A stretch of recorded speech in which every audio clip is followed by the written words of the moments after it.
Today on OneDoor Studios, we're answering two of the most commonly asked questions. What happens if the movie comes out and the theaters aren't open? And also, how do investors get paid? Let's hear from the Godfather, John J. Lee Jr.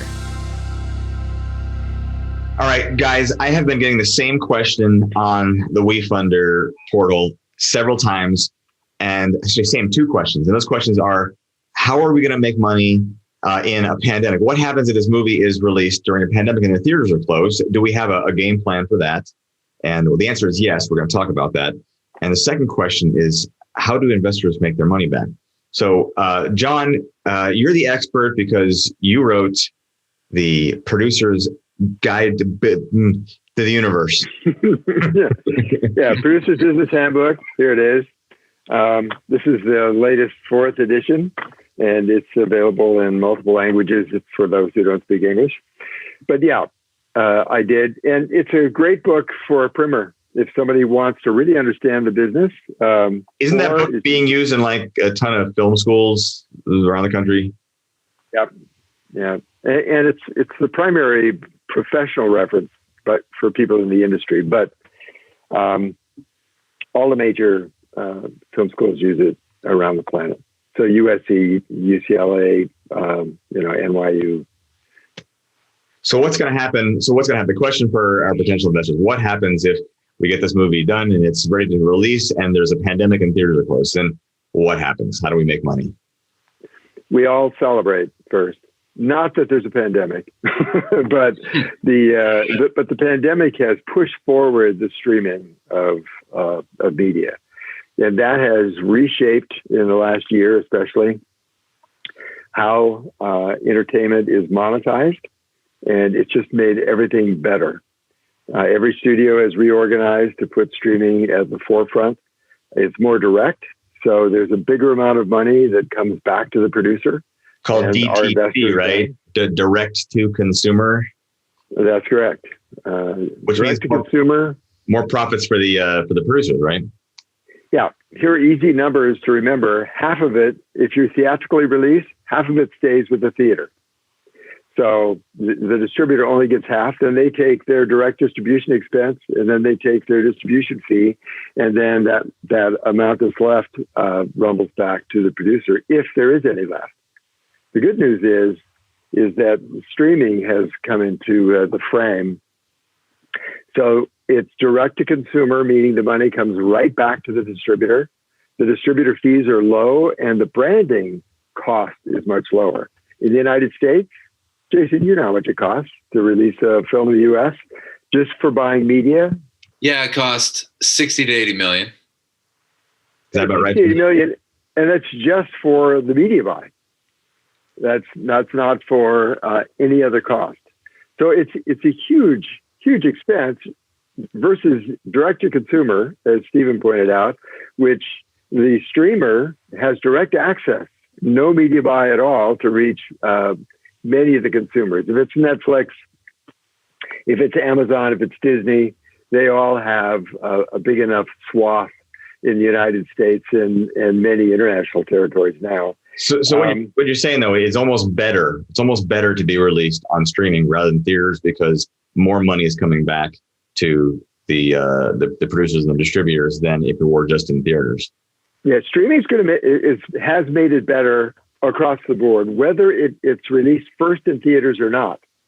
It will reduce the cost of the media buy, and it will give us this D2C much sooner.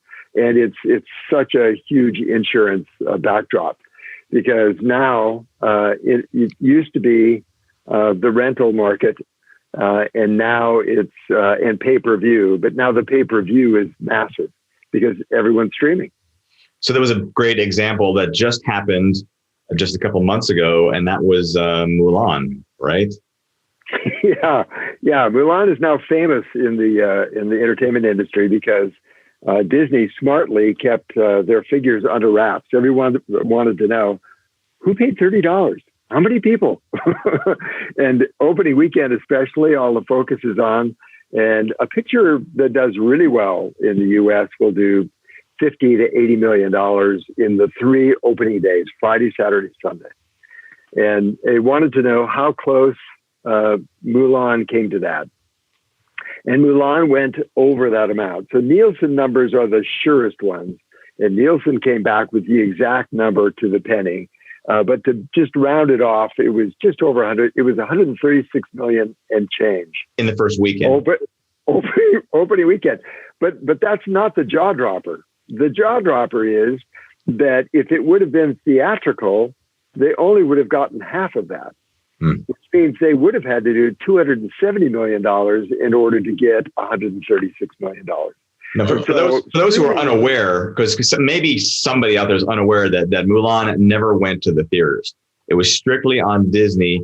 And for the first couple of months, it was $30 to watch it with your family. It's like going to the movies, but at home. So you make your popcorn at home and you watch it there, and everybody bought it, basically, what you're saying.